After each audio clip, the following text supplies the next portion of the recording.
Buenas tardes y bienvenidos a Encrucijada Pagana. Una vez más, en ausencia de Carlos, seré yo, Baelia, la encargada de guiaros por estos senderos. Así que damos las buenas tardes a nuestra matrona Eris para empezar a hablar hoy de brujas, hadas y sanadores en el folclore irlandés. Así que acomodaos y seguid escuchando, que estas son las palabras de dos paganos, porque Carlos está aquí con nosotros vía MP3, desde su peculiar cruce de caminos. Que empiece la aventura.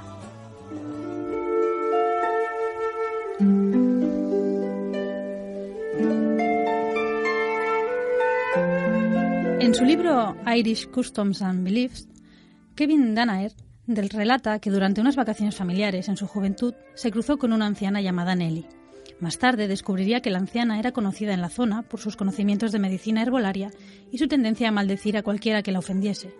El autor escribe: Ese día no pude dejar de pensar que la anciana era muy parecida a la bruja que aparece en los cuentos. El gato negro en el regazo y la escoba de berzo detrás de la puerta eran justo lo que una bruja debe tener. Y cuando oí hablar de sus curas y maldiciones, mi sospecha creció. Pero pronto me di cuenta de que la figura clásica de la bruja atravesando el aire de la noche en una escoba con su gato encaramado no fue reconocida en la tradición local. La vieja Nelly podría ser una venceasa, experta en curación y adivinación, o incluso una vieja Kaileak, que robase la leche en forma de liebre, pero no una bruja.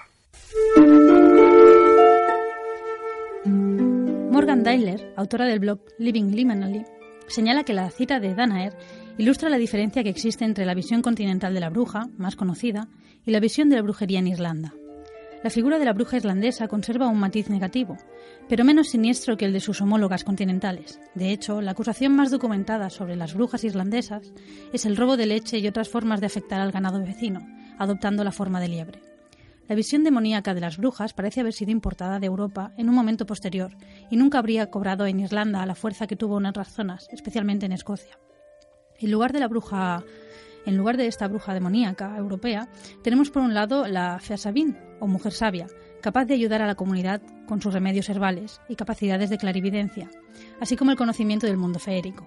Y por otro lado estaría la Kaileak, entendida como una anciana que, además de robar leche, podía afectar negativamente la suerte de las familias. Es difícil traducir un término del folclore, en este caso Kaileak, ¿no?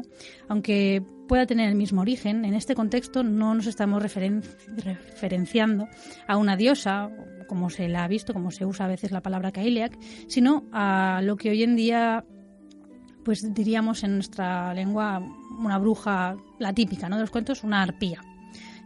Algo así como las lavanderas, pero con más funciones, y en las versiones más fantasiosas también podría adoptar la forma de una hermosa mujer. En los relatos de brujas irlandesas es frecuente que la bruja adopte la forma de una liebre o de una comadreja. Hay varias historias de campesinos o cazadores que descubren de madrugada una liebre entre su ganado, le disparan y al día siguiente saben de algún vecino o vecina que ha aparecido con la misma herida. Posiblemente por esta asociación entre liebres y brujas se crea que es señal o causa de mala suerte el cruzarse con una liebre o una comadreja. Sin embargo, tratar de acabar con ella podría ser aún peor, ya que el espíritu de la bruja podría volver en busca de venganza. Como veremos más adelante, la tradición de brujería irlandesa enlaza a menudo con el mundo feérico, y la capacidad de adoptar la forma de liebres, especialmente de liebres blancas, es también propia de las hadas. Algunos autores señalan que el primer juicio por brujería desde una perspectiva moderna tuvo lugar en Irlanda en el año 1324, con la acusación de Alice Kitteler. Kitteler se casó 4 veces. En 1302, ella y su segundo esposo fueron acusados brevemente de matar a su primer marido. Kitteler también provocó el resentimiento local debido a su participación en el préstamo de dinero. Cuando su cuarto marido enfermó en 1324, expresó la sospecha de que estaba siendo envenenado.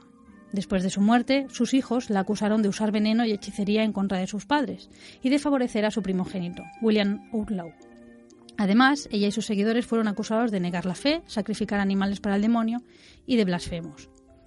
Este caso fue presentado en 1324 ante el entonces obispo de Ossory, Richard de Ledrede, un fraile franciscano inglés.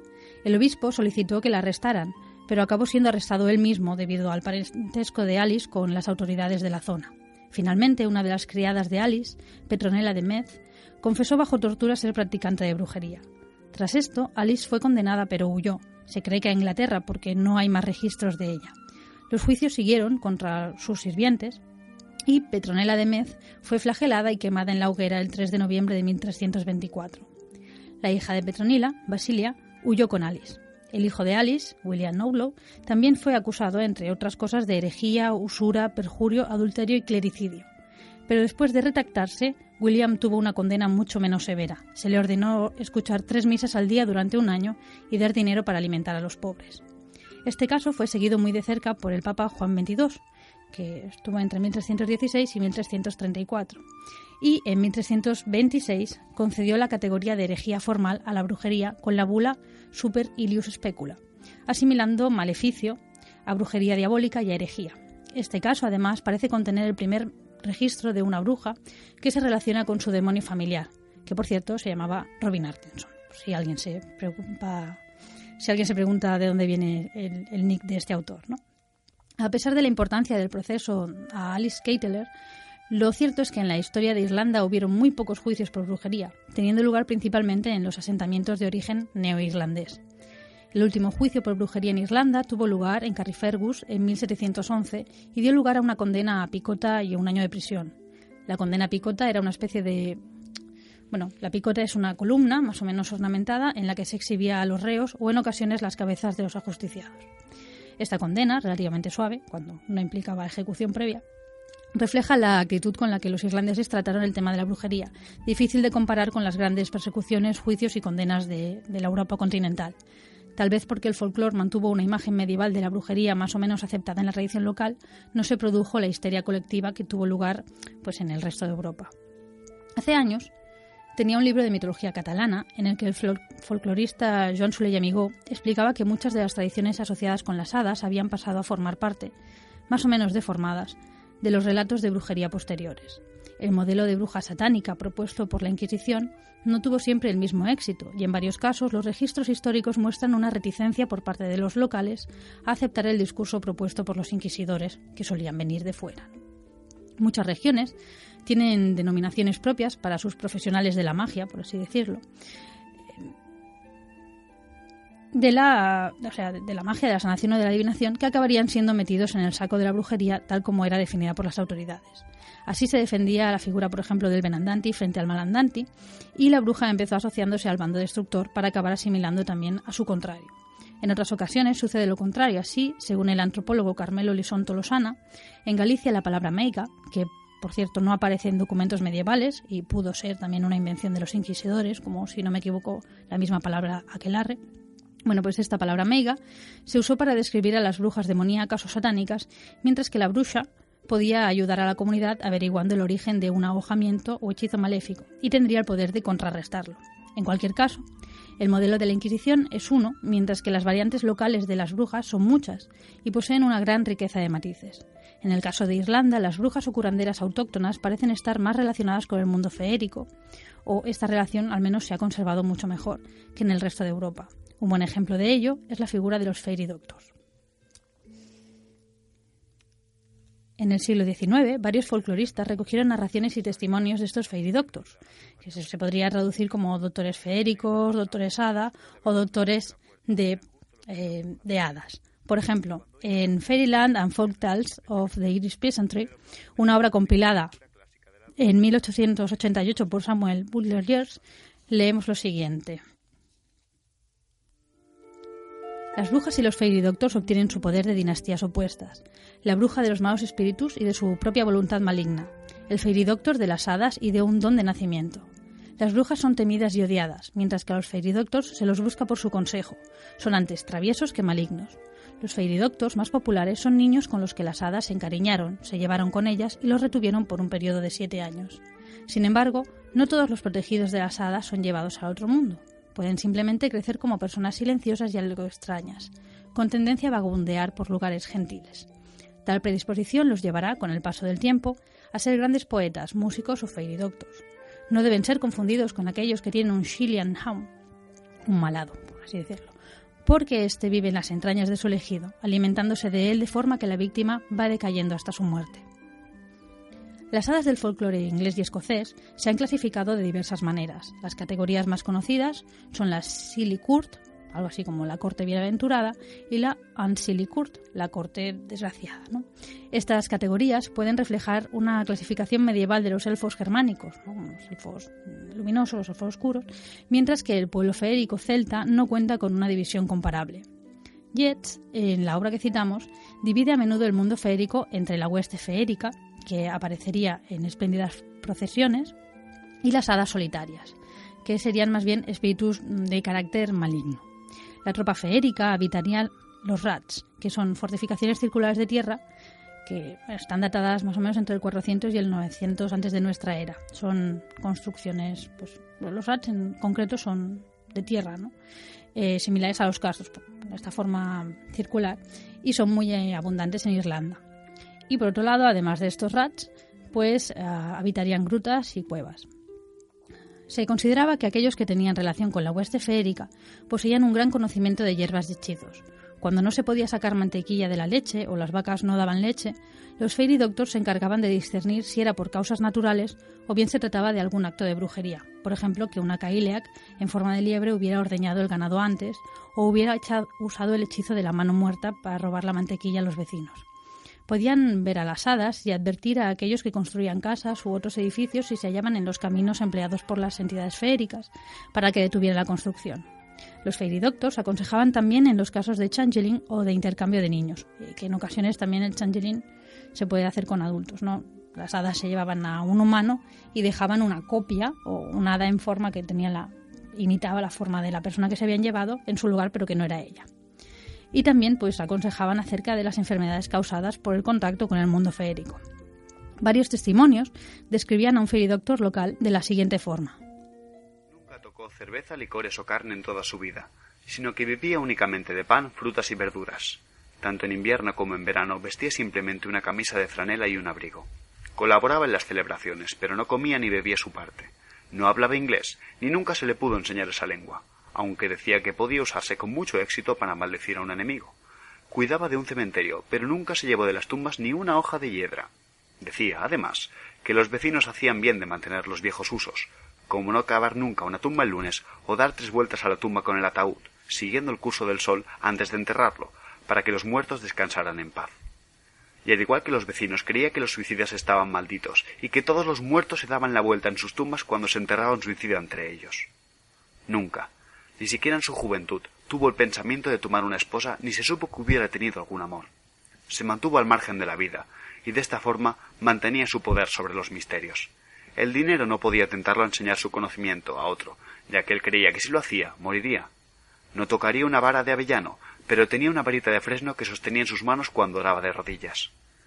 Dedicó la totalidad de su vida a obras de la gracia y caridad. Aunque había envejecido, nunca padeció enfermedad alguna. Nadie lo vio jamás enfadado, ni oído una palabra airada de sus labios. Pero una vez, tras ser sometido a una gran molestia, recitó la oración del Señor hacia atrás como una imprecación sobre su enemigo. Solo cuando la mano de la muerte se posara con seguridad en él, revelaría sus secretos, pero solo a una persona, su sucesor.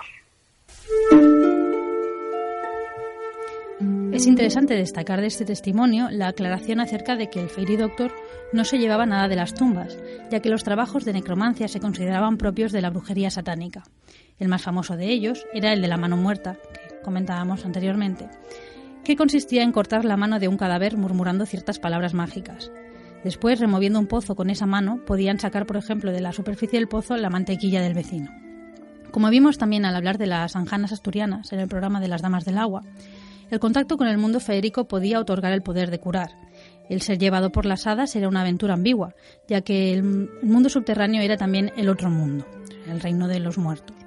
Como veremos más adelante, no todos podían regresar de allí, y la interacción con el mundo feérico podía causar problemas y enfermedades. Cuando un niño o una joven súbitamente se debilitaban sin causa aparente, se creía que habían sido reclamados por las hadas, que se habían encaprichado con ellos, o en el caso de las jóvenes, que habían sido elegidas como novias para algún jefe o príncipe de la corte feérica, y por eso languidecían hasta la muerte. Que era una manera de decir que iban desapareciendo de este mundo para aparecer en el otro. Si recordáis el primer programa de cuentos de Sowain, leímos el poema del Rey de los Elfos, de Goethe, que se hace eco de una idea similar en el mundo germánico. Las hijas del rey de los elfos, en este caso, se llevan a un niño pequeño enfermo mientras su padre trata de llevarlo al médico, ¿no? poema más o menos describe una escena en la que el padre va con el niño en brazos, de camino al médico, y los elfos se van apareciendo a los lados del camino y lo van llamando y le van prometiendo que lo van a cuidar, que vaya con ellas, etcétera. Y al final, cuando llega, pues ya el niño ha fallecido, ¿no? Porque se lo han llevado los elfos. Otras influencias peligrosas del reino feérico eran el viento de las hadas y el ahogamiento. El viento o los tornados se creían provocados por las hadas. Cuando venía precedido por ruidos, se creía que era la misma hueste feérica, ¿no? Podemos entenderla también como una versión de la caza salvaje, que podía llevarse a alguien consigo y en ocasiones ser fuente también de una enfermedad repentina en los humanos o en el ganado. Como símbolo de respeto, algunos campesinos, al ver un tornado, se quitaban sus sombreros y saludaban, y otros se persignaban. Se creía que el viento de las hadas podía provocar tumores o parálisis. Aquí en España a muchos les sonará la expresión de te va a dar un aire o un golpe de aire, para referirnos al mismo fenómeno, aunque no lo relacionamos ya con las hadas. Y de hecho, una corriente de aire puede ser causa de parálisis facial. Por ejemplo, la explicación que daban a este hecho era que el viento de las hadas te podía provocar este tipo de malestar. Por último, como entre los humanos, el mal de ojo provocaba un daño general causado por la mirada. El Fairy Doctor debía decir cuál de estos males padecía la víctima, si había sido reclamado por las hadas, golpeado por el aire o si había sufrido un ahogamiento, pero no podía cobrar dinero por sus servicios. Si una poción había sido elaborada con hierbas, debían pagarse en plata, pero los conjuros y encantamientos nunca debían pagarse, pues de este modo perderían su poder. Sin embargo, como comentábamos antes, se podía pagar en forma de regalo. Aunque muchos Fairy Doctors solo llevaban a cabo sus rituales en privado y no permitían a otros ver su forma de trabajar, en la obra Ancient Legends, Mystic Charms and Superstitions of Ireland, escrito por Lady Francesca Esperanza Wild en 1887, se conserva la descripción del proceso de cura de uno de ellos, gracias a un testigo. El doctor siempre parecía estar esperándote y tener pleno conocimiento de tu llegada. Te invitaba a sentarte y después de pasar un tiempo mirándote fijamente a la cara, empezaba a trabajar. Tomaba 3 varas de amamelis, cada una de 3 pulgadas de largo. Las marcaba por separado, para el reclamo, para el viento y para el mal de ojo, con la intención de determinar cuál era el mal padecido. Luego se quitaba el abrigo, los zapatos y calcetines, enrollaba las mangas de su camisa y se situaba de cara al sol en ferviente oración. Después de la oración tomaba un plato de agua pura y la colocaba junto al fuego. Entonces, arrodillándose, le ponía las 3 varas que había marcado en el fuego y las dejaba ya hasta que se pusieran negras como el carbón. En aquel momento sus oraciones eran incesantes, y una vez quemadas las varas se levantaba y de nuevo se enfrentaba al sol para orar en silencio, de pie, con los ojos levantados y las manos cruzadas. Después de esto, dibujaba un círculo en el suelo con el extremo de una de las varas quemadas y permanecía dentro de ese círculo, con el plato de agua a su lado. En él arrojaba las 3 varas quemadas, observando con seriedad lo que sucedía a continuación. En el momento en el que una de ellas se hundía, dirigía una plegaria al sol y, cogiendo la vara del agua, declaraba cuál era el mal que afectaba al paciente. A continuación molía la vara hasta convertirla en polvo, la ponía en una botella que se llenaba con agua del plato y pronunciaba un conjuro o la oración sobre ella en voz baja, con las manos juntas sosteniendo la botella. Pero lo que decía aquella oración nadie lo sabe, ya que era mantenida con un solemne misterio y se transmitía de padres a hijos a través de muchas generaciones, desde los tiempos más antiguos. Entregaba después la poción para que el paciente se la llevara a casa. La bebiera esa noche, a la medianoche, en silencio y en paz. Debía ponerse mucho cuidado de que la botella nunca tocara el suelo, y la persona no podía decir ni una palabra ni mirar a su alrededor hasta llegar a casa. Las otras 2 varas se enterraban en algún lugar oculto y desconocido. Si ninguna de las 3 varas se hundía, entonces empleaba hierbas como cura. Sus remedios favoritos eran la verbena, la eufrasia y la milenrama, todas ellas con poderosas propiedades conocidas. Pero las palabras y oraciones que pronunciaba sobre ellas se mantenían también en secreto, y si eran buenas o malas o se dirigían a Dios o al demonio, nadie más que él mismo podría haberlo dicho. Es interesante destacar en esta descripción que el Fairy Doctor repite algunos patrones que hemos visto en mitos y cuentos de hadas, como la prohibición de hablar o mirar hasta que llegara a casa, que es exactamente lo mismo que le piden las mujeres de agua a la anciana cuyo delantal llenan de oro, pero que por mirar antes de tiempo se convierte en carbón o en salvado. Otro detalle interesante es que la botella que contiene el remedio no puede tocar el suelo. En la mitología y el folclore de Irlanda, Tir na Nog, la tierra de la juventud, es un nombre que recibe el otro mundo, o una parte del otro mundo. Se describe como un reino sobrenatural de juventud, belleza, salud, abundancia y alegrías eternas. Está habitada por los Tuatha de Danann, dioses de la antigua Irlanda pagana. En la historia de Oisin y Niamh, Oisin, un mítico guerrero y el mejor poeta que hubo jamás en Irlanda, se encuentra durante una cacería con una hermosa doncella de cabellos dorados. Se trata de Niamh, hija del dios Manannán Mac Lir, que es un dios acuático relacionado también con el otro mundo, y es soberana de Tir na Nog. Ambos, Oisin y Niamh, se enamoran y ella lo lleva consigo sobre un caballo mágico, Embar, que puede viajar a través del agua, a la tierra de la juventud, donde vivirán bastante felices. 3 años más tarde, sin embargo, Oisin empieza a sentir añoranza de su tierra y expresa su deseo de regresar a visitar a su familia. Niamh, a desgana, le permite regresar en el caballo mágico, advirtiéndole que si quiere volver a verla, debe evitar a toda costa tocar el suelo. Cuando Oisin regresa, descubre con pesar que han pasado 300 años en su propio mundo. Luego, por tratar de ayudar a unos campesinos, la brida del caballo se rompe y Oisin cae al suelo, envejece y muere. En otras versiones, antes de morir Oisin, es atendido por San Patricio, que se encargaría de recoger sus historias pues, antes de morir, ¿no? Es un arreglo que hicieron para continuar la tradición antigua con la cristiana. Y bueno, ¿no? Pues esta sería una de las predicciones, ¿no?, que tienen en común la mitología con los Fairy Doctors. Vamos a pasar a un breve descanso musical y volvemos para hablar de una de las más famosas de las Fairy Doctors islandesas.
Bien, pues después de la pausa musical, que por cierto luego os contaremos un poco de la historia de esta canción, vamos a seguir pues para hablar de Biddy Earley.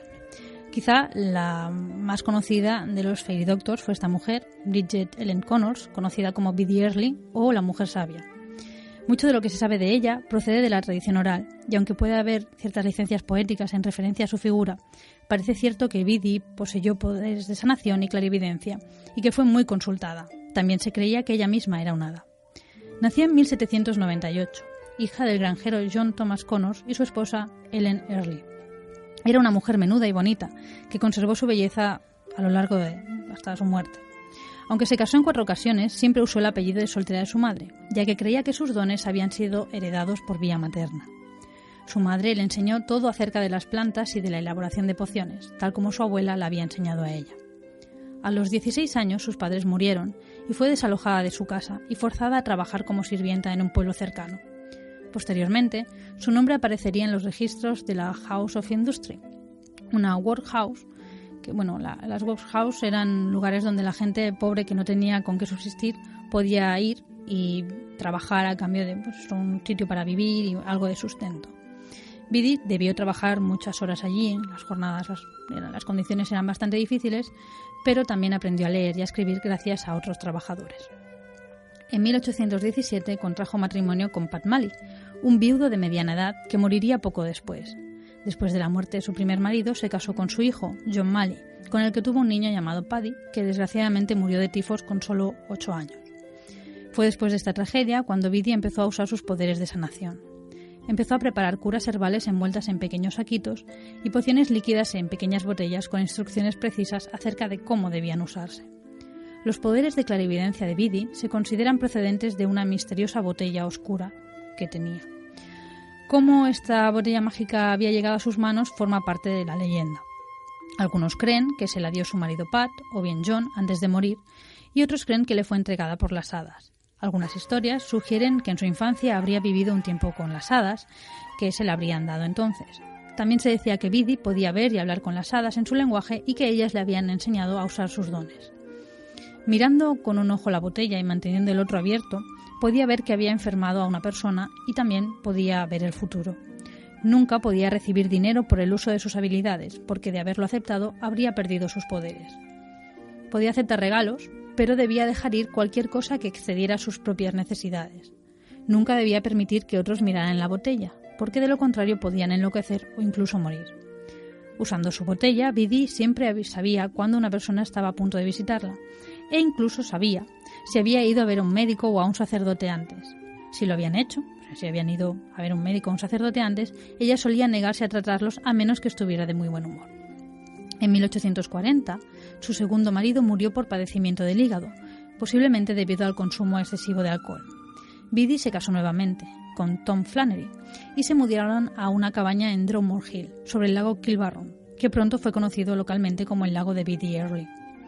En esta época, su reputación como sanadora y clarividente se había extendido, y cientos de personas iban a verla.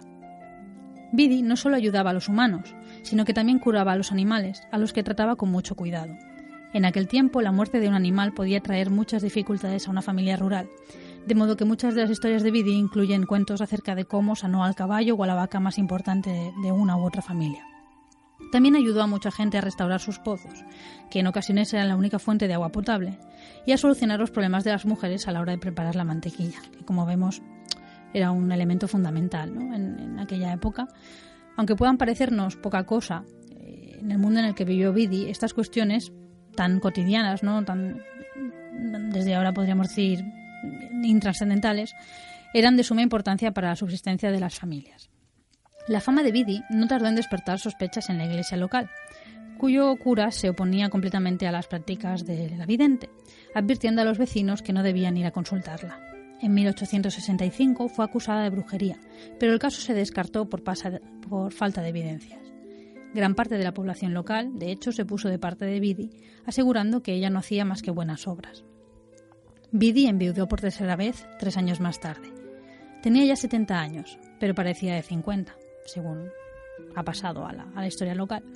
Y un año más tarde se casó con Thomas Maney, de 30 años, aunque él también enfermó y murió poco después, seguramente también debido al abuso del alcohol. Tras la muerte de su tercer esposo, la salud de Biddy empezó a deteriorarse y murió en abril de 1874 con un rosario en el cuello y la misteriosa botella oscura envuelta en un mantón rojo a su lado. Antes de su muerte, y a pesar de sus muchas diferencias, Biddy había entablado amistad con uno de los sacerdotes locales, Andrew Connellan, quien en su lecho de muerte le dio la extremunción. Ella le pidió que no dejara que su botella cayera en manos equivocadas cuando muriera, y cumpliendo su última voluntad, el sacerdote cogió la botella y la lanzó al lago Kilbarron. Desde entonces ha habido varios intentos de rastrear el lago en busca de la botella de Bede, pero a día de hoy no se ha encontrado nada.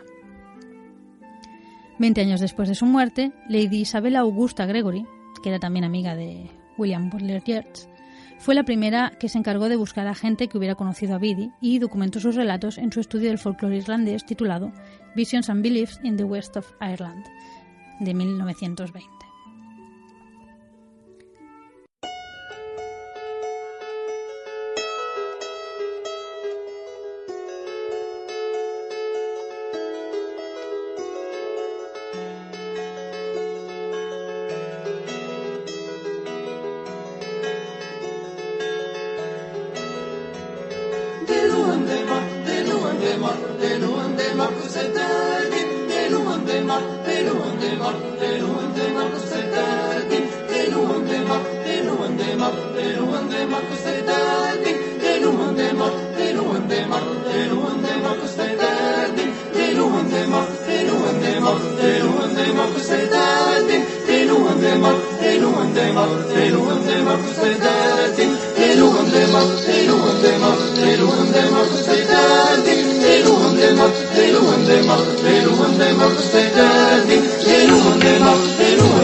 La leyenda de Knockcrafton. La leyenda de Knockcrafton, ya referida por autores del siglo XVIII, narra cómo Lusmore, un pobre jorobado que vivía marginado a causa de su fealdad, estando en el bosque, alcanza a escuchar un extraño canto que repetía Daluan da mort, Daluan da mort, Daluan da mort, que en irlandés antiguo significa lunes y martes, lunes y martes. El inocente Lusmore aprovechó una pausa para añadir Agus da Cadín, que significa y miércoles, rompiendo así la monotonía de aquella melodía. El coro invisible al que se había unido se fue mostrando poco a poco ante sus ojos, y Lusmore se vio rodeado por una multitud de hadas que le mostraron agrado por el arreglo musical. Como premio a su contribución, lo liberaron de su horrenda joroba. Al enterarse de lo que había ocurrido, Jack Madden, otro jorobado de la zona, se internó en el bosque en busca de las hadas. Cuando alcanzó a oír el canto de las hadas, ahora con el arreglo de Lusmore, Jack gritó «Agus da Ena», jueves y viernes, pensando que si Lusmore había sido premiado por añadir un día a aquella canción, a él lo premiarían doblemente, por añadir dos. Sin embargo, Jack no tenía el mismo sentido musical de Lusmore, y su grito, fuera de lugar, hizo enfurecer a las hadas, que como castigo a su interrupción, añadieron una joroba más a la que ya tenía. En otra versión irlandesa de la misma historia, el primer jorobado se queda dormido encima de un rat. Al poco rato lo despertó un sonido como de marcha, y al abrir los ojos se encontró con una gran sala abovedada, iluminada por cientos de lámparas y llena de miles de pequeños y agradables damas y caballeros, bailando y cantando al son de gaiteros y violinistas. Se asustó un poco al principio, pero como nadie parecía molestarse por su presencia, tomó asiento y contempló admirando a las pequeñas gentes. Sin embargo, como repetían todo el tiempo la misma melodía, nuevamente Daluan da mort, acabó por añadir en una pausa Agus da Cadín, y la concurrencia celebró por su aportación. El líder de las hadas le dijo: «Muchas gracias, si podemos hacer algo por ti, solo dínoslo, y si está en nuestro poder, así será». Se lo agradezco mucho, señoras y caballeros, dice él. Si pudiera eliminar esta joroba de mi espalda, sería el hombre más feliz de Dufrey. Está hecho, dijeron las hadas, y una de ellas lo tomó de las manos y lo arrojó hacia el techo. El jorobado despertó sobre el Rat bajo los rayos del sol, creyendo que todo había sido un sueño, pero descubrió que su joroba había desaparecido. La noticia de la milagrosa curación viajó a través de pueblos y ciudades, hasta que llegó a oídos de otro jorobado que siguió los pasos del primero para ir al Palacio de las Hadas. Pero al igual que Jack Madden, su aportación a la melodía feérica no fue demasiado agraciada, y las hadas castigaron su interrupción con un doble mal. Un punto en común con las historias de Holda o de las Damas del Agua, varias versiones de esta historia destacan que el primer jorobado es una persona inocente y buena, que pide lo que realmente necesita, mientras que el segundo jorobado carece de gracia natural y es avaricioso, pidiendo más de lo que necesita o riquezas. Lo que acabamos de escuchar es la leyenda de Knockgrafton. Este es un cuento irlandés que se extiende sin embargo por toda Europa. En Alemania y Francia conserva su relación con las hadas, mientras que en España o Italia el lugar de la corte feérica lo ocupan las brujas y sus aquelarres, lo cual sería una pista más de la conexión entre hadas y brujas. La canción que hemos escuchado en la pausa musical se titula Dan Luan da Mort, de un grupo que se llama Whiskey Trail, y bueno, viene a ser la cancioncilla o una imitación de la cancioncilla que cantarían estas hadas ya con el añadido del primer jorobado. En las versiones españolas más completas, las brujas cantan lunes y martes y miércoles 3, a lo que el jorobado añade jueves y viernes y sábado 6. A las brujas les gusta este arreglo y le quitan la joroba.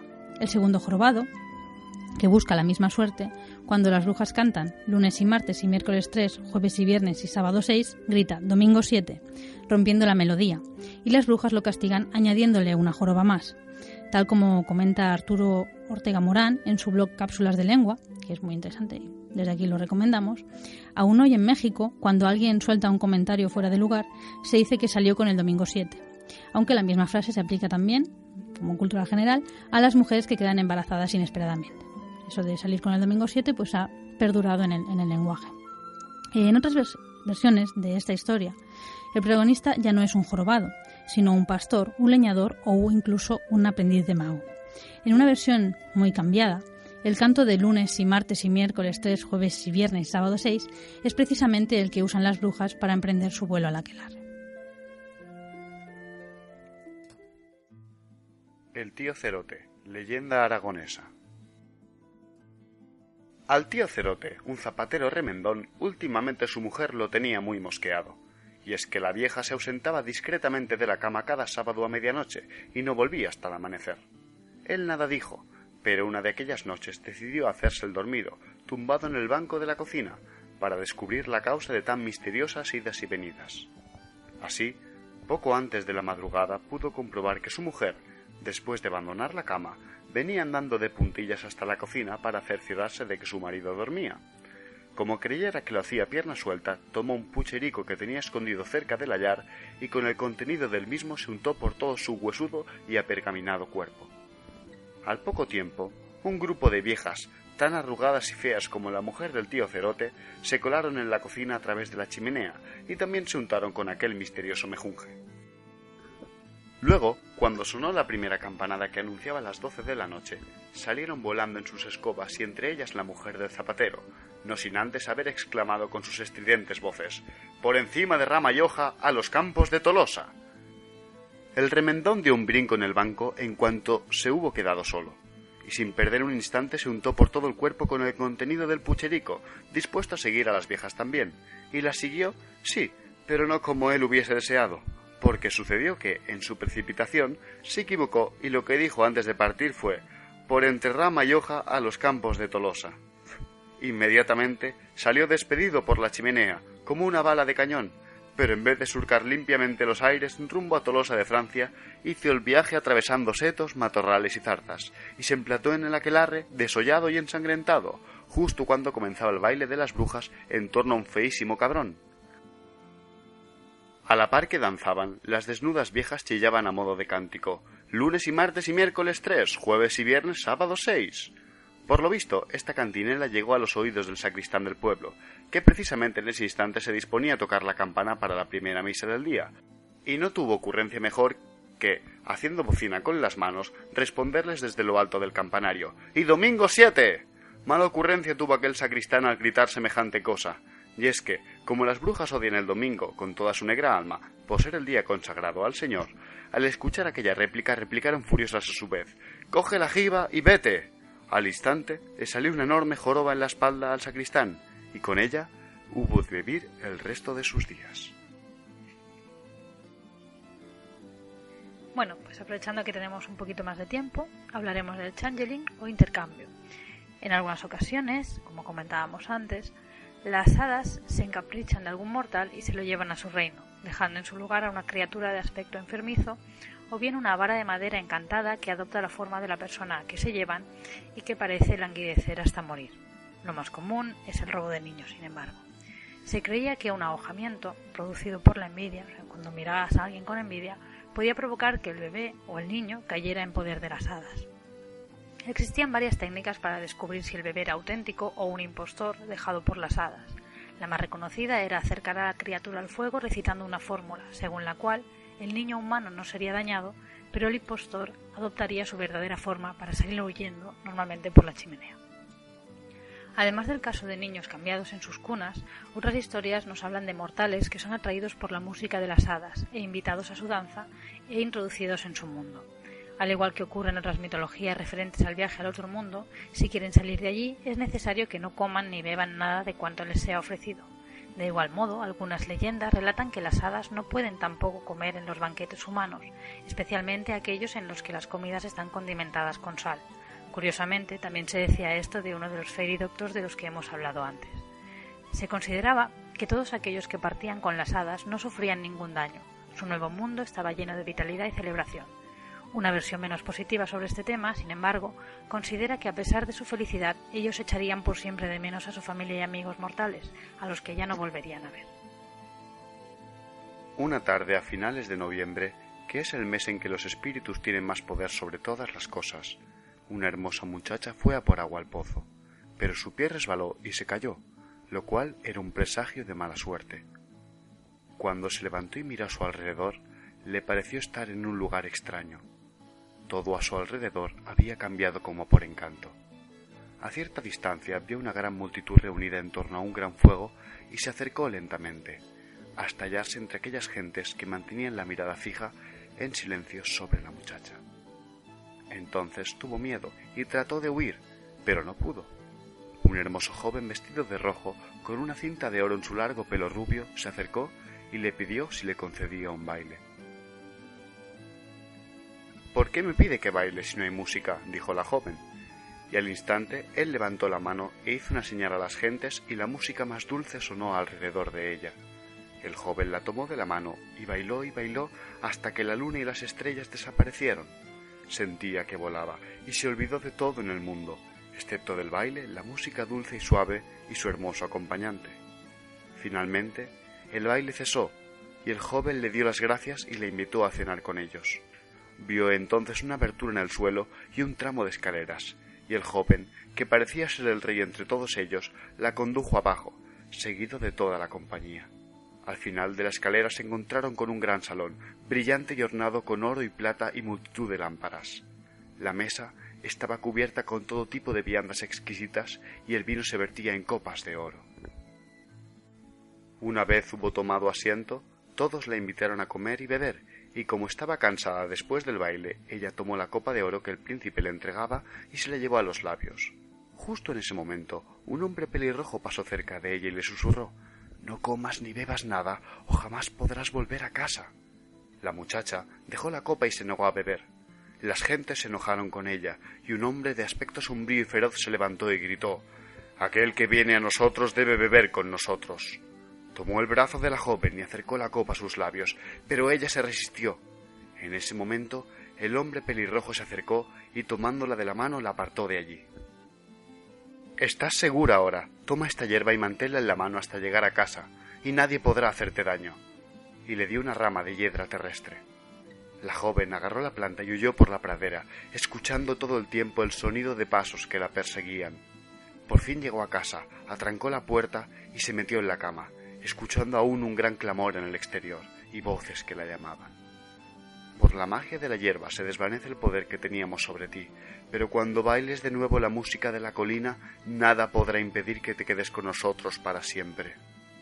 La magia de la hierba mantuvo a la muchacha a salvo, y en adelante no temió que las hadas pudieran llevarla consigo. Pero pasó mucho tiempo antes que el sonido de la música de hadas que había bailado esa noche de noviembre sobre la colina abandonara su memoria. Y aquí termina nuestra emisión de hoy. Esperamos que nuestro programa Frankenstein haya sido de vuestro agrado. Desde el equipo de Encrucijada Pagana agradecemos la labor técnica de Xavi Casas y a Sardañola Radio. Damos las gracias también a Eris por su espléndido tutelaje y agradecemos a todos los oyentes que nos acompañáis en nuestro cruce de caminos, tanto en directo como online o a través de los podcasts en iVoox. Y desde el estudio doméstico de Encrucijada Pagana os decimos que no olvidéis que podéis seguirnos por Facebook, enviarnos vuestras opiniones, ideas, sugerencias, ideas y lo que haga falta a la dirección encrucijadapagana@gmail.com y, como siempre, os esperamos el próximo miércoles a las 6 de la tarde en Sardañola Radio, Encrucijada Pagana, nuestro peculiar cruce de caminos. Hasta pronto. Watch as I work my gypsy magic, eye of the nude and cinnamon. Watch as the matter turns to batter, open the portal, jump in.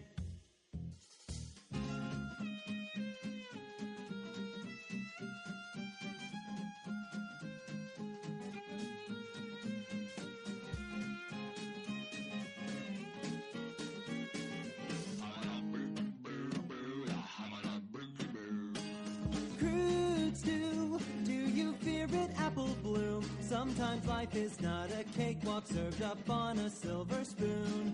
Toss a fig and save the date, and bread and butter, chant and mutter, marination, incantation, chocolate icing, timeline splicing, yeast is rising, rectifying.